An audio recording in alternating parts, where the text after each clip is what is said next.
Hello everyone, I hope you're all doing great today. Make sure you check out the Patreon for early access in the description below and the podcast in the description.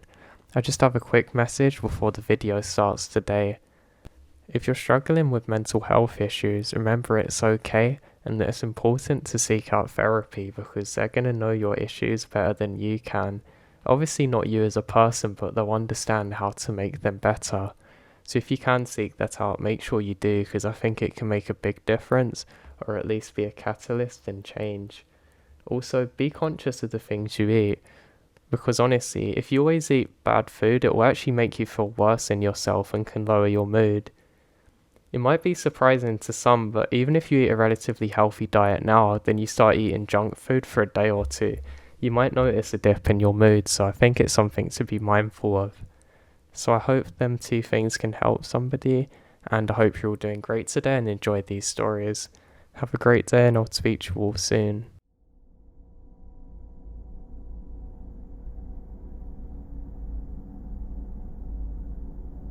I was once laying in bed with my dog at the foot of it. I was on the cusp of being asleep when suddenly my dog pops her head up and locks onto something in the middle of my room. Her head suddenly turns and follows something I can't see. Her head stops again, and my backpack gets knocked over. After having been in the same spot for hours, when suddenly I hear a loud bang on my bedroom window. By the way, I live on the second floor. I ran out so quick without daring to ever look what happened there.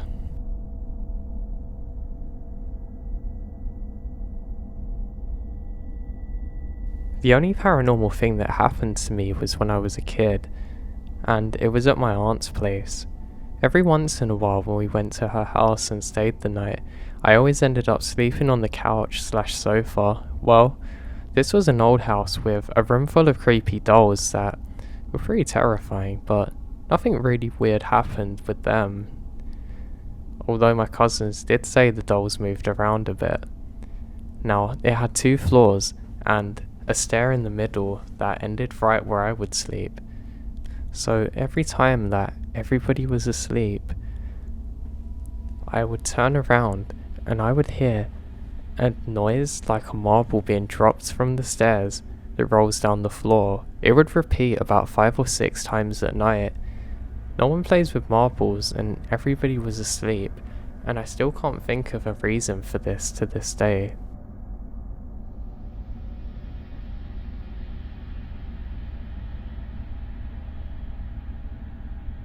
When I was younger, I'd always stay with my grandparents for the holidays. I really enjoyed it because I thought it was pretty cool where they lived, surrounded by nature. They also had a small wooden cabin in the back of their yard that I could go to sleep in. It was warm at nights because my granddad had really good plug-in radiators and I really enjoyed going there. There was one strange thing, however.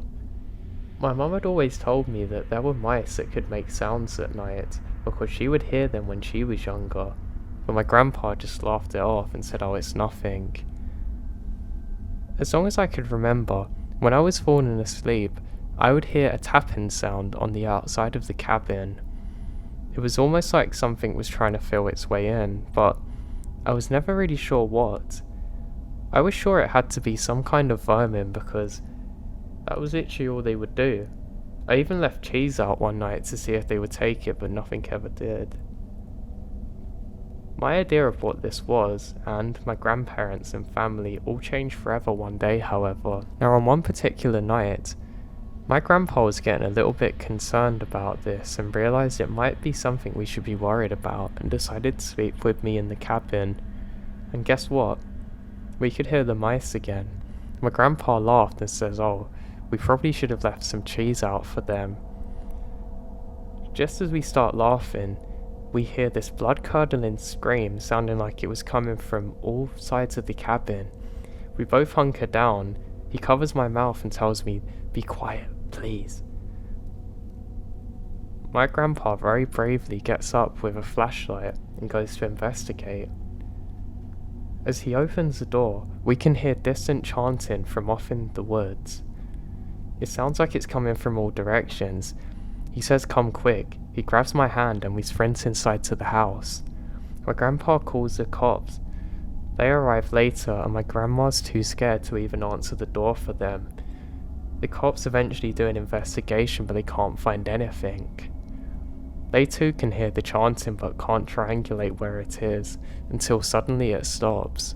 The cops never could find a trace of anyone and they could never find out what the sound was. I'm sure as hell lucky that I didn't have to find out, and shortly after my grandparents moved away from the property and I don't know what happened.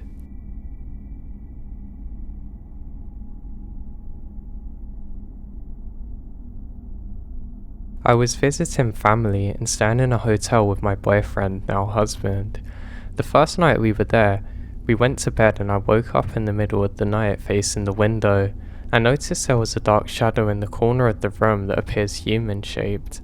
After a while, I realised it's probably a floor lamp since that corner's kind of bare, and that's a logical reasoning behind this. I rolled over and go back to bed. The following morning, I remembered this and turned over to look into the corner for the lamp. But there wasn't a lamp, and the corner's bare. I decided to tell my boyfriend and he went white. He told me that he woke up in the middle of the night because he felt as though he was being watched and was too scared to go to the bathroom initially, trying to shake the feeling. It still sticks with me when I'm in dark rooms.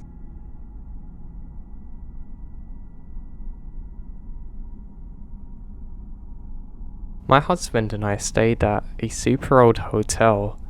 At the time, I didn't really believe in ghosts or anything paranormal, mostly because they never happened to me. Now, the old room we're staying in had this decorative wooden chair that had a slanted seat. I took note of the slant because I would end up putting my computer bag on the chair and felt comfortable doing so. I'm super careful with electronics, and the slanted seat made it so all my bags slid all the way down and couldn't fall off. It was a nice place really. I also hung a nice new dress on the back of the chair. So we went out sightseeing, and when we come back, my dress was on the floor near the chair. I wasn't actually sure if the housemaids had touched it, but we had do not disturb. But anyway, we order some food and go to bed. Now my husband and I are laying in bed in the dark talking, almost asleep, when suddenly we hear a super loud slam. It was so loud that we shot awake to turn on the light. There on the other side of the room, a good 10 or 15 feet from my chair, is my computer bag, like somebody lifted it up and threw it down. It's impossible for it to have fallen here, and it slammed on the ground.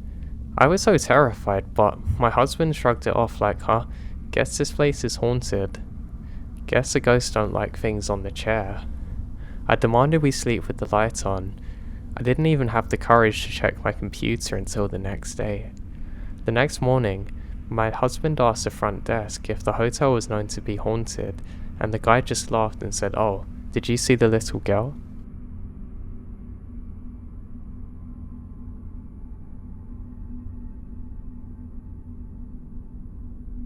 I was at my daughter's house. She and her husband were given his deceased uncle's home.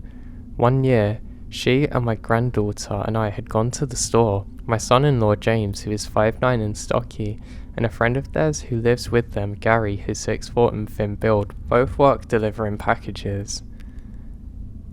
But sometimes one would get off before the other.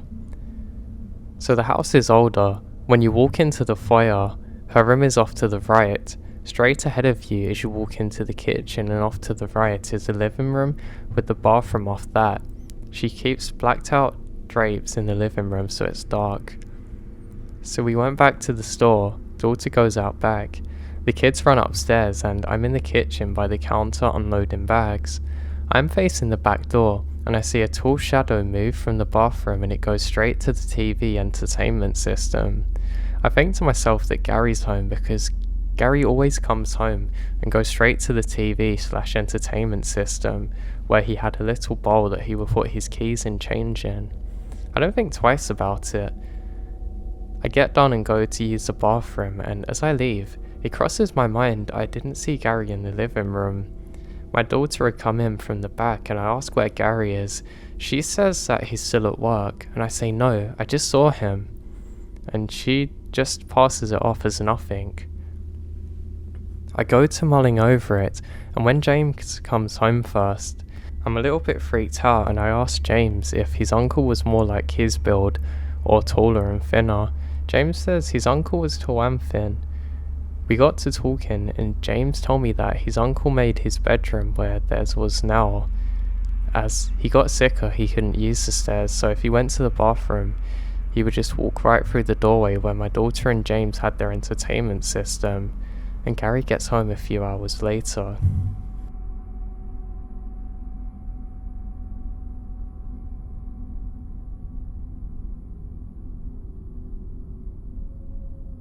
This isn't my story, but my father's, so for context, my dad grew up on dairy farms with his parents who worked for a guy who owned multiple farms.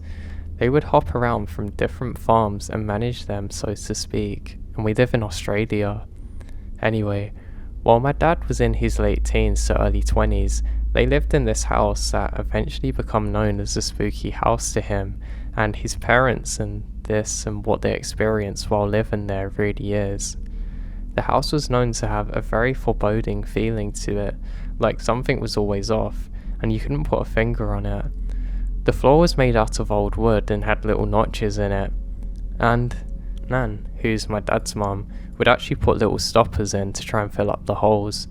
A lot of the time, they will wake up in the morning and find that all of the stoppers are pushed up from underneath. My dad said too that they had giant hippie beads that would actually hang in the doorways, so big and heavy that it would have to be a big gust of wind to even move them slightly. He lost count of how many times he would get up early and find them swaying. Like somebody walked through them, but when he checked, everyone's asleep. I remember Dad telling me that it slowly gets worse over time, and they feel pretty scared.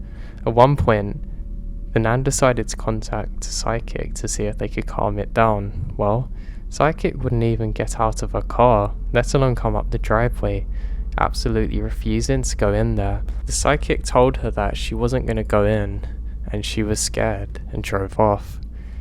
My dad said not long after this, things would start stalking the house. To this day, he doesn't know what they are, and doesn't really want to. My nan will come out in the morning, find the grass pressed down or trampled around the house, especially where the windows are. Her peg basket with clothes would be ripped to shreds, and everywhere. My dad said that she would get really scared because she kept buying new ones and it wouldn't stop happening. It started to get more serious when Dad would be woken up by scratching at the window outside. He was always scared to look back at it because he knew whatever it was would be staring right back at him while scratching the window.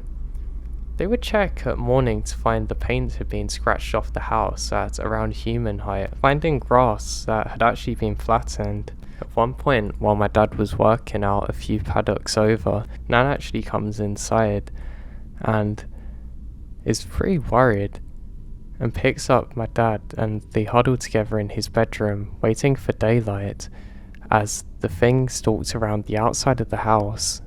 Speaking of this, it stalked my dad more too. Once, he was walking from the house to his dad and a few paddocks over to help with cows, about 4 a.m-ish. It was cold and there's frost on the grass. My dad kept hearing a crunching sound behind him, so stopped to see what it is. My dad was like, huh, and started walking around again, and so did it. And again, stopping and starting. Now getting freaked out, my dad picks up the pace, but only this time it didn't stop, coming right at him. My dad bolted, ran over 2 paddocks and cleared the fences, and didn't stop until it reaches his other side of the property. Whenever my dad's parents left for a couple of days, he had the place to himself and would host massive parties with friends. They had the run of the house and could sleep wherever they wanted, but all of them ended up huddled in one room because when they go to sleep, one time it was just my dad and his cousin over, playing a game of pool and drinking. At one point in midnight, the both of them were sitting around and drinking heavily, and a figure appeared and said go to bed. Dad said he was very drunk and said, why the hell not? And they went to bed. The next morning, they woke up to find the game of pool that was left unfinished put away, and his cousin asked who was the person standing over their beds watching them sleep, but my dad doesn't remember. Anyway, there's more to that house than I can tell you. This is going to be a long post, so sorry about that. I will say though that my dad and his parents moved out and somebody else eventually moved in. Not long after, the house burnt down. Don't know what caused the fire, but I don't really want to know.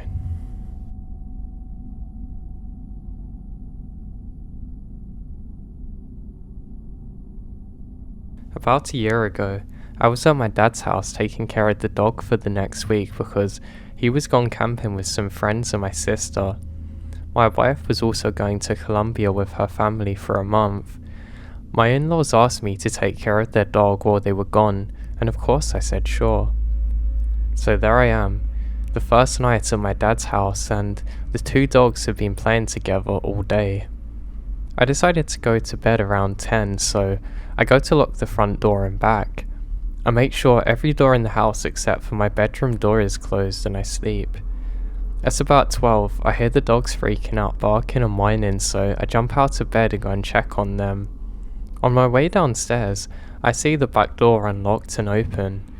I look down at the dogs and they're both staring at the basement. They're whining and growling while laying in a puddle of their own urine. I see the basement doors open, so I have 911 ready to be called, and I go downstairs. I search around for a while. I'm not even sure what I'm looking for until I decide to go back upstairs and clean off the dogs. And maybe the dogs are finally clean and no longer focused on the basement. So I make sure the basement door is latched on and I go upstairs after making sure the back door is also locked. It's about 2. I once again hear the dogs barking and freak out, so I run downstairs. Once again, I see the back door is open. So it's the basement door, but this time both of the dogs are staring out of the window into the backyard. So this time I do not bother to go downstairs, I just close the door. I run back towards the other door and close it and lock it as hard and fast as I can. I go upstairs and didn't sleep for the rest of the night, but both dogs slept on the bed with me, scared.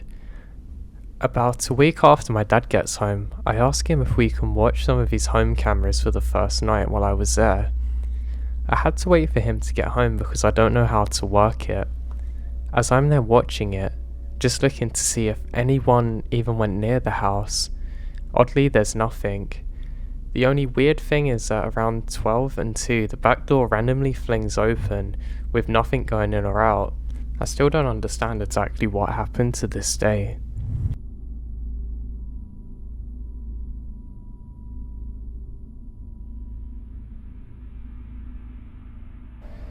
It all started from around April 2nd, 2019, and the doctors tell me and my family that my grandpa has around 6 hours to live. He's diagnosed with late-stage liver cancer and cirrhosis. The whole experience was very emotional for me because seeing a man I grew up with for 17 years on the verge of death is just too much to handle. Throughout the whole process of him passing, religion was a really big process as well. At the hospital, a chaplain came many times to comfort us with the promise of him going to a better place. I always thought it was a lie though. I thought if God really existed, he wouldn't have let my grandfather go through this process. Towards the end of his life, the doctors thought it would be best if my grandpa was moved into a hospice. So before we moved him away, my grandpa wanted to call a priest from our local Catholic church to do his last rites at the hospice. I rode with my uncle to the hospice and the whole ride is dreadful. The whole process was just too confusing for me and I couldn't even believe he was gonna die. I was led on this false hope that somehow he would survive. That was until we got to the hospice. When we arrived, the ambulance also arrived. Before he got taken into his room, the EMTs wanted to do their prayers for him.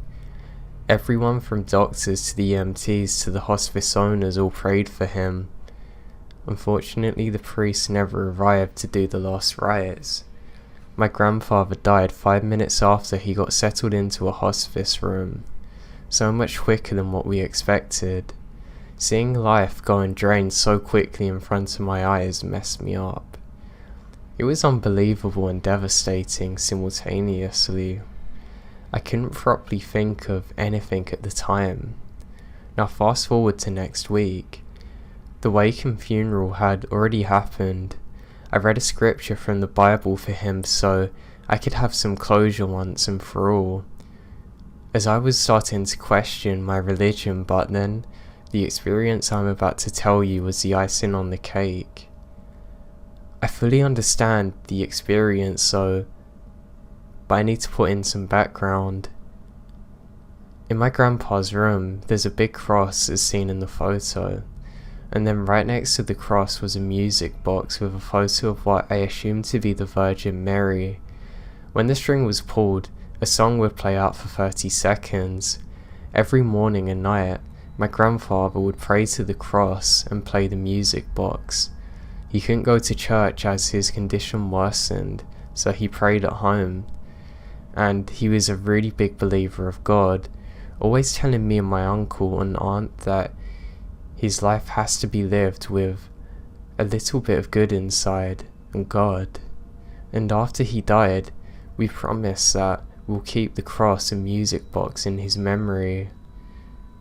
Now the experience we had to clean out a variety of his old junk though was weird. Cleaning out clothes, also trying to find photos and other memorabilia for him. Me and my grandma were the only ones in the house at the time. Half of the room had already cleared out. It was mostly just clothes and really random stuff that wasn't necessarily of value to my grandpa. I was sitting on my grandpa's bed while she was finishing up cleaning the stuff in the closet, and out of nowhere, the music box begins playing the same song it usually does. No one pulls the string though. My grandma literally jumps out of the closet in shock. The music is just played by itself, as if it's been pulled. I was scared and confused at the same time. It may have seemed minor to what I usually see on this board, but it perplexes me to this day.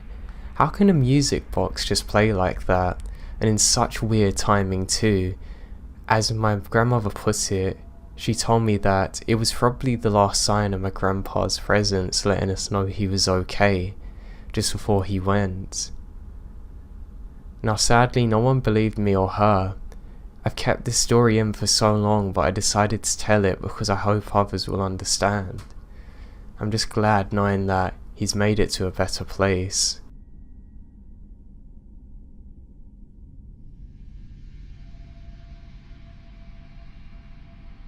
So I listened to a lot of paranormal podcasts while driving, and the one I was listening to tonight said something that brought back a memory from when I was 16.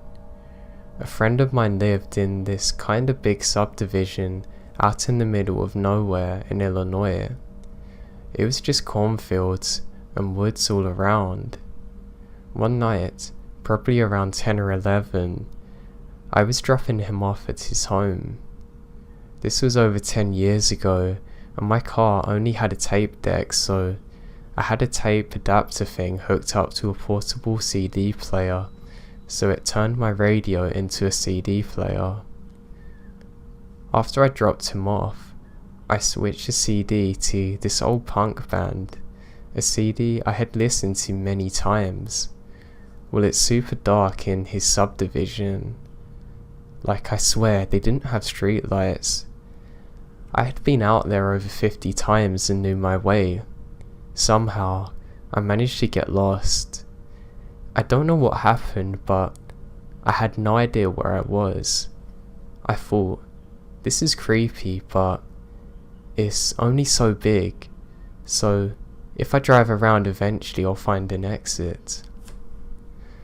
There was only one entrance that had a little gas station and a gate. So I'm driving around for probably 20 minutes, and the CD I had put in only had 6 songs on it. All 6 had played and the CD's over. So I was grabbing a different one to put in, and all of a sudden, the most gut-wrenching scream comes through my speakers. I immediately pulled the CD player off the adapter cord and stopped it. Even 13 years later, I can still imagine the sound. It's a woman. It's a type of scream you'd hear if someone's being murdered or experiencing something equally as horrible. I drove the rest of the way in silence, trying to make sense of what had happened. I finally made it out of the subdivision and to my home. The next day, I was still trying to figure out what had happened, so I put the CD back in. I put it on the last song and waited to see if maybe it had some secret track that I had missed out, but I hear nothing. I still have no clue what happened to this day.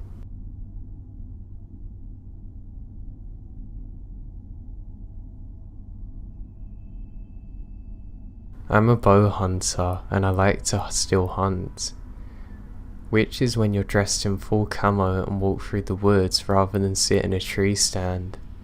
Last October, I was coming down a hill into a marshy area. It was kind of late, and enough so that the side of the mountain is covered in shadows. I live in PA where our mountains are completely covered in trees, and it gets dark fast. When I get to the bottom of the hill, I notice that it's completely silent. No sounds at all. I feel all the hairs on the back of my neck stand up. But I've been creeped out before in the woods, so it's not a big deal. I kept on. I've been hunting in this area before, but I've never went down the hill. I continue creeping through the woods, mind you going slow, so you can barely hear my footsteps because deer are hard to sneak up on. And then I hear a voice call out from behind a thicket of a small tree, saying, "Help, my name, come over here. I'm in trouble, help me." And I swear to God it's my brother's voice. But he lives in Nevada, another state, so it can't be my brother, but it said my name. It took me only a second to realise something wasn't right. And when I did, I ran faster than I ever have in my life. Only my dad knew where I was hunting that day. The area's massive. No one would be able to find me in there either. I don't understand how something could have knew my name and sounded just like my brother. I don't know what the hell that thing was, but I've never went back to that woods again. I'll move to the desert with my brother, where at least I know he's around me.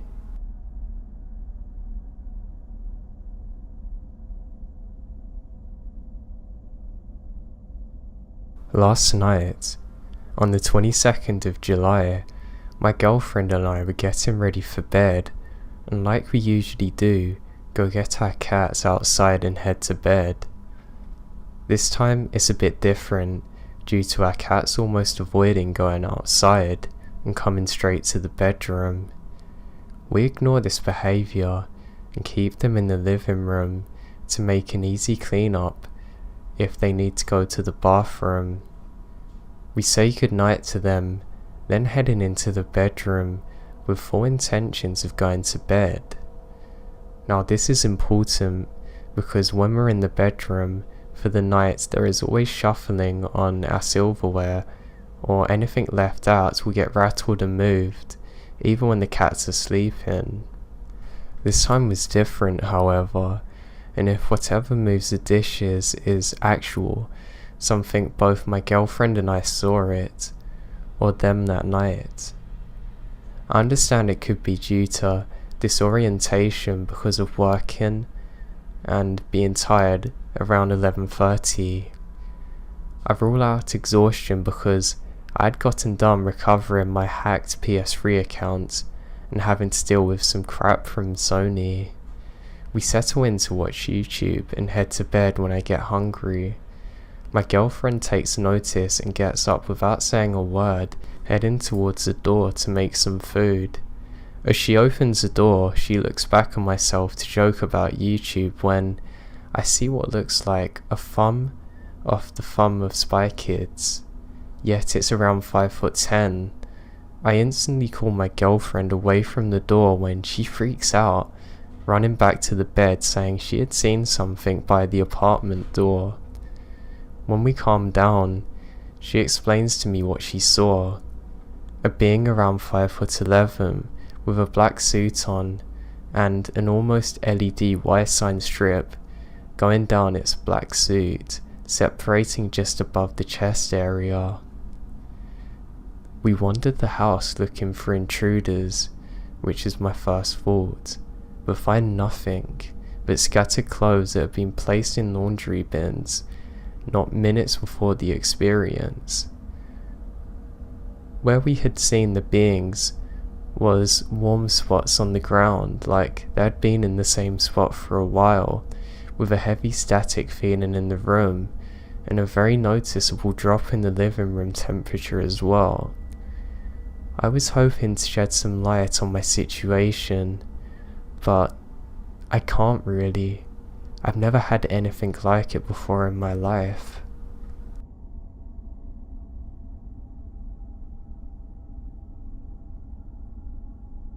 At the moment I'm in hospital, I was sleeping when I heard a child's voice say "Mum" as clear as a bell.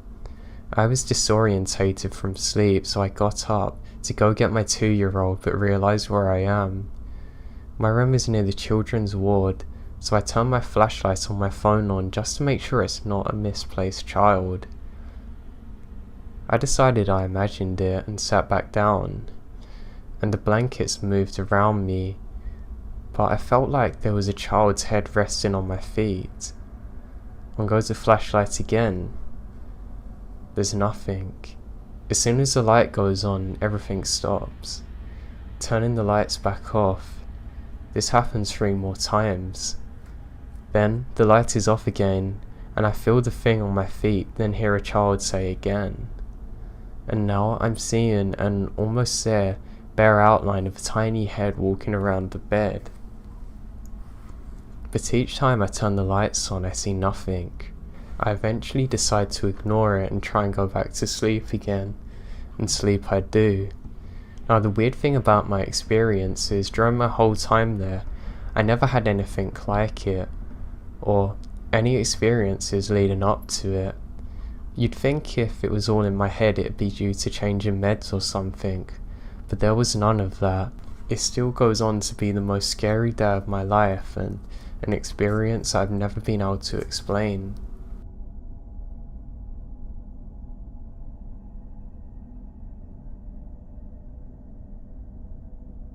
I grew up on a reservation in the woods with my mother and father. My father worked as a welder and was a terrible alcoholic. His work was far off in the biggest city, so he would get up on early Monday morning to leave for work, which was around 4 hours away by car. My mother was disabled. I don't remember exactly why. I just know she had surgery on her shoulder earlier in life and it forced her to stop working. My father was very abusive to both me and my mother. I had actually called the police on him more than once in my childhood alone. To shorten this up, in my entire life, my father had done meth, weed and alcohol, and ended up breaking his leg once due to getting on the drugs again. So he is too disabled. I'm only telling you this so that I was not raised properly by any means. I can't lie, I'm still very angry towards my father and haven't spoken to him since moving out. With my father being gone all the time, my mum, who was a whole different story, but I don't blame her. She tried her best with everything she had, but she definitely got worse as time went on. When I was little, my brother and I would hang out together, mostly because my mum was out in town, and he needed to watch me. He wasn't very nice to me, and I don't blame him. He had been dealing with my parents for far longer than I had. I don't have the greatest memory, so you'll have to bear with me if you can, please. My mother told me some strange stories when I was older about some weird things that happened shortly after I arrived. She told me that one day, around midnight, the doorbell rang and there was a knock. Now she was confused like anybody would be. Why would they knock this late at night? She told me that she went to look out the door. Now we had one of those big doors with the glass at the very top you can peek through. So she did so, and there's nobody out there, so she just opened the door. Remember, we lived out in the woods, 30 minutes out of town. There's no reason for anybody to be out here that late at night, and this was well before my father's drug addiction. She swears on her life that when she opened the door, everything in the house went haywire. All the lights began flickering on and off. The power, it went on, but suddenly turned off again on its own. And just as abruptly as it began, it stopped. She said that after the incident, I would not sleep in my bedroom alone. She'd always say apparently I'd cry and cry until she'd let me sleep with her. She told me that when I was younger, I had a tiny stuffed rabbit that would sing and dance. She left this in my bedroom, and it's the type that you need to press to actually turn on, not one that works through motion detection. She told me that apparently it'd go off sometimes in the dead middle of the night while she was trying to sleep.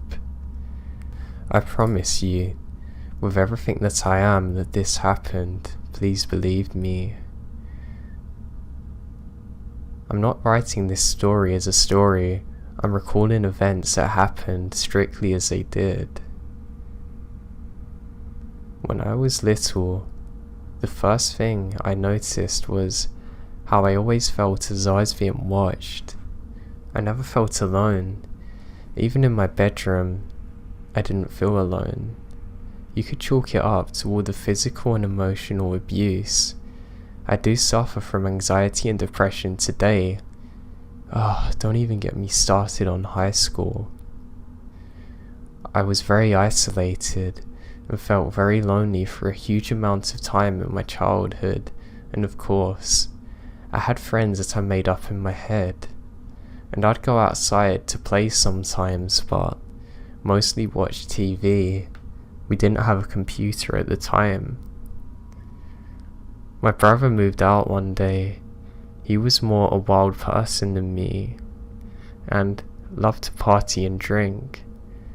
So my father told him he had to leave.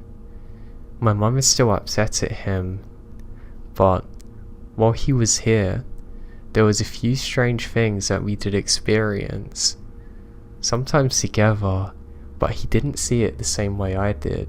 Now we used to have one of them old TVs, you know the ones, the giant box ones with the wooden frame, early CRT flat screen I guess. This was the first sign that things are really off. This would sometimes just turn right off after I turned it on again, and I had a lot of dreams about it.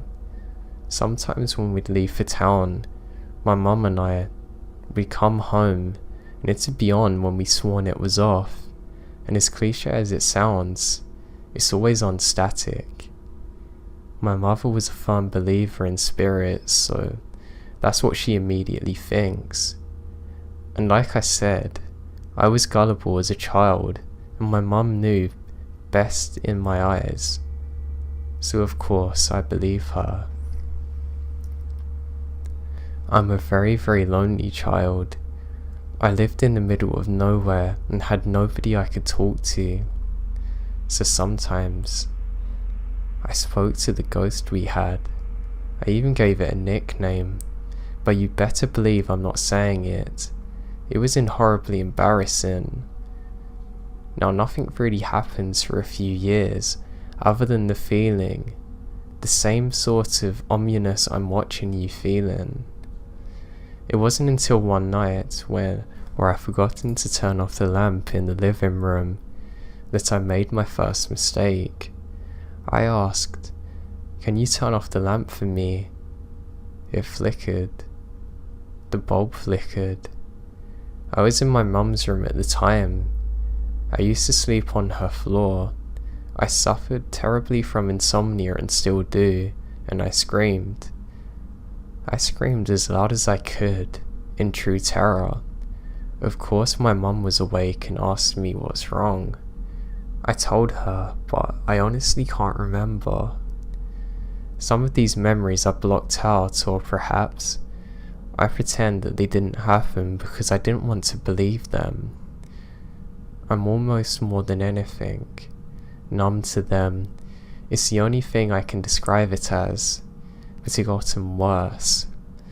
This is a separate event, but I'm putting it here because this is how it somehow happened.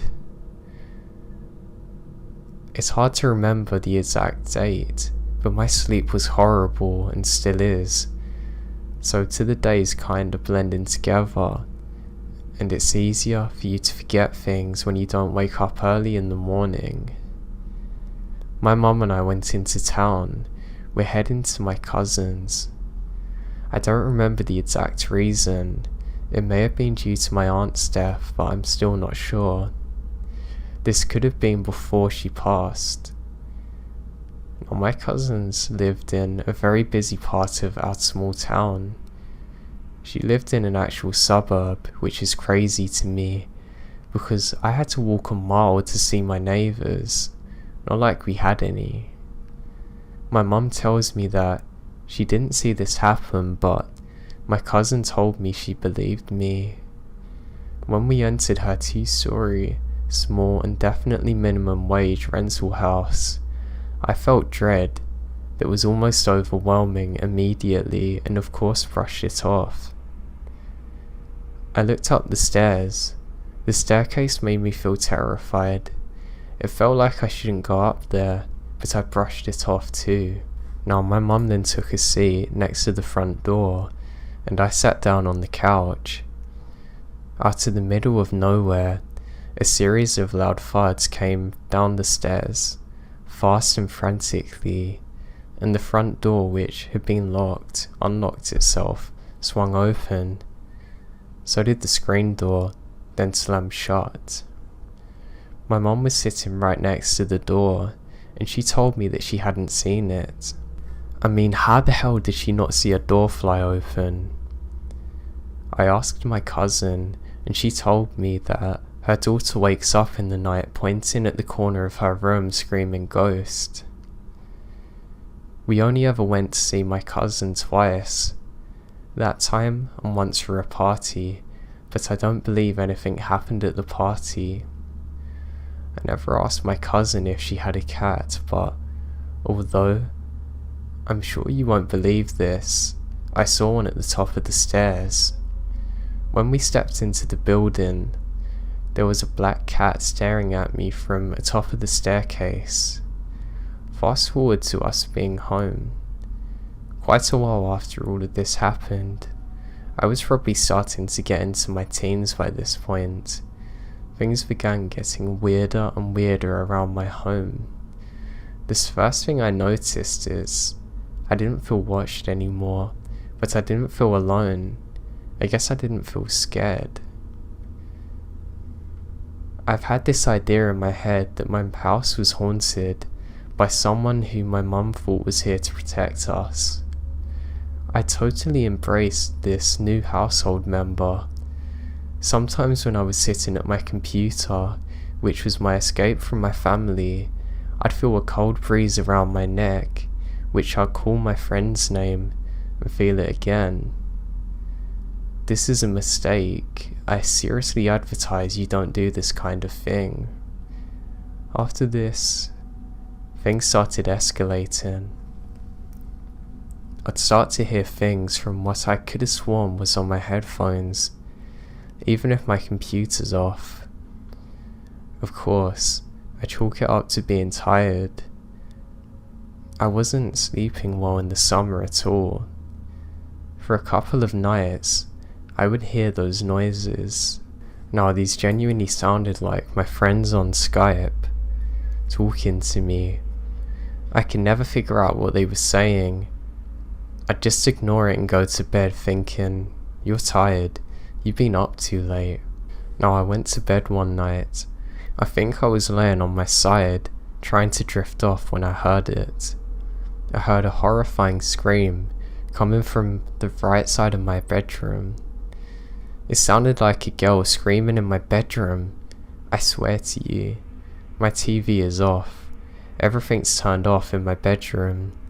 I dove under the covers and tried to hide, but after I hear this, I start to hear whispering, saying, "Help me."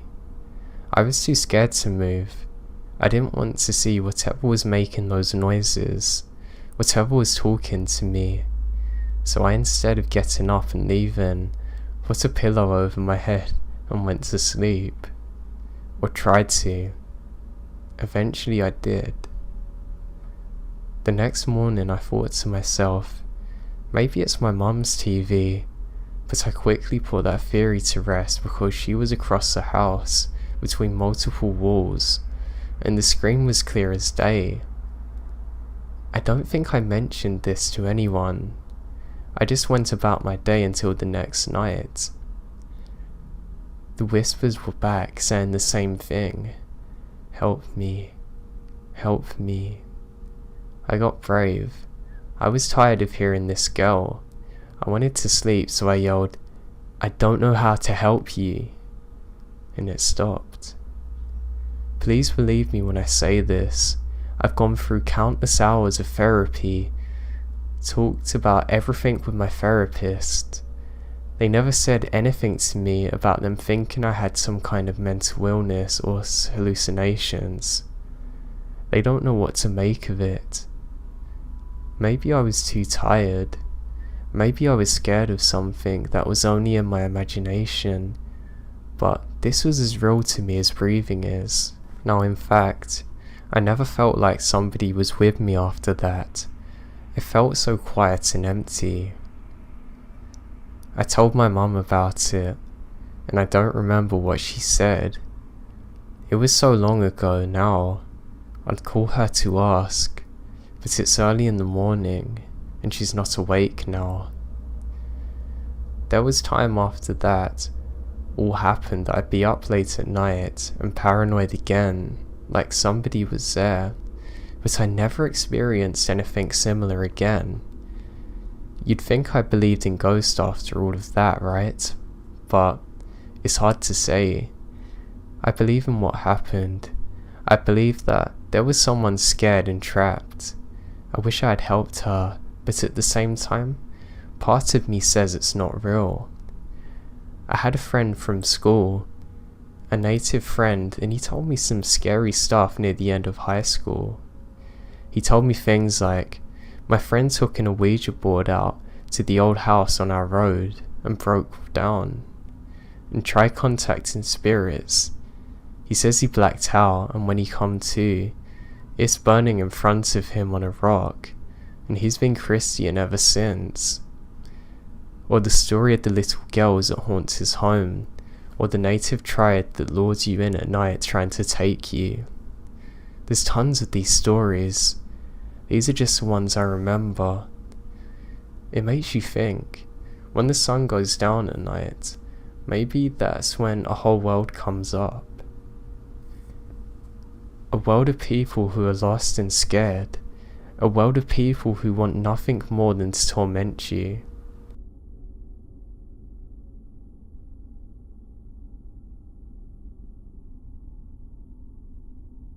The most terrifying story that ever happened to me was when I was too young to even know about it. When I was a young child, my mum said that I would always have trouble sleeping. Apparently, she would come to me in the night and I would complain about the man saying the numbers. She just thought it was my sleep deprivation, or mind playing tricks on me, and never thought too much of it. Apparently, I would hear someone count from 1 to 10 in a very deep voice, and the voice would slowly count quicker and quicker. She didn't think too much of it, but did consider taking me to a doctor.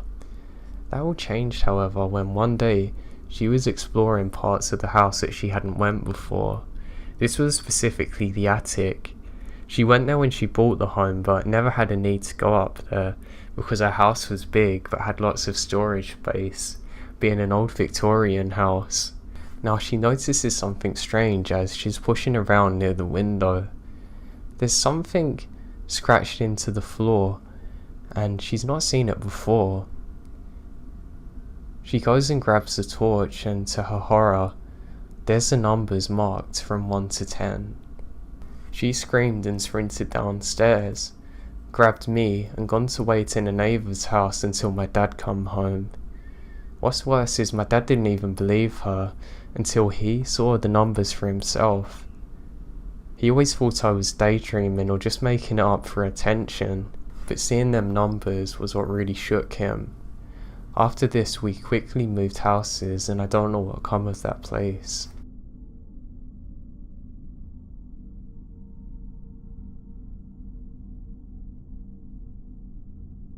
I live in the suburbs, where across the road is a forest which eventually backs up onto a river.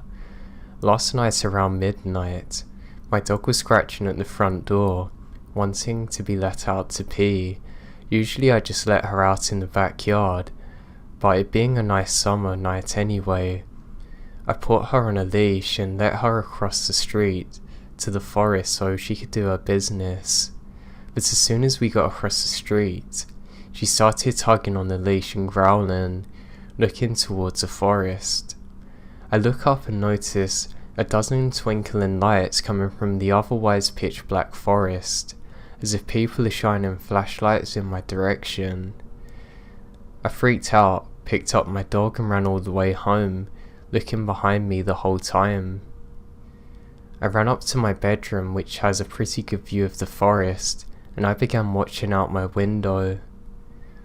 I saw about a dozen men walk out carrying flashlights. They looked as though they were wearing suits in the forest, but the only light I had was a street lamp, so they may have been wearing full black outfits.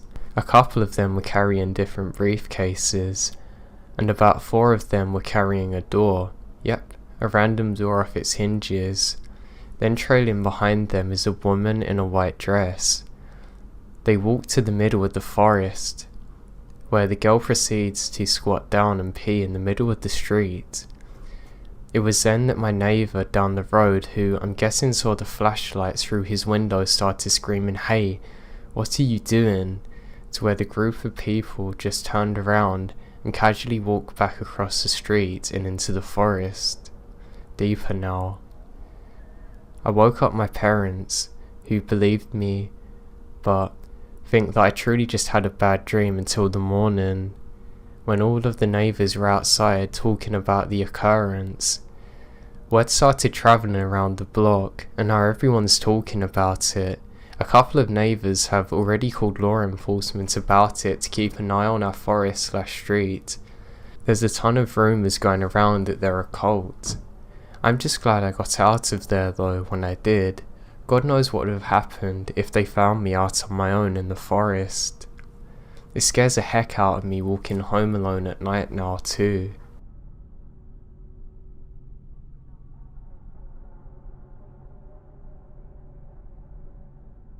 This was a couple of months ago.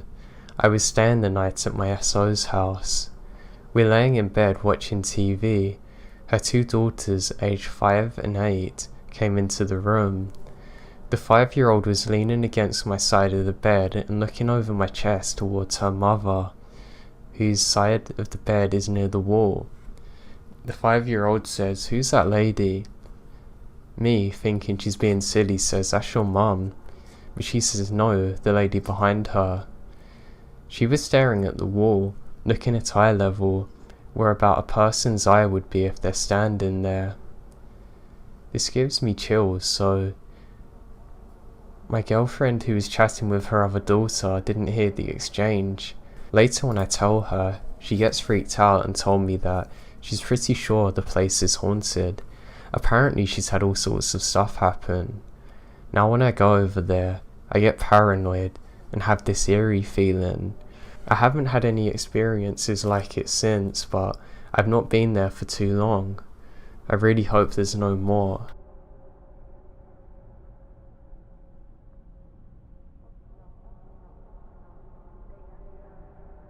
So some brief background. I work for a company that answers phones and takes messages for businesses when they're closed and out for lunch.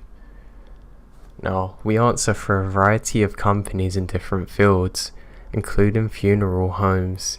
The situation has happened twice that I have spoken to a person myself on the phone, and a few other times as well, and I think it's very interesting and thought maybe I could discuss it with you.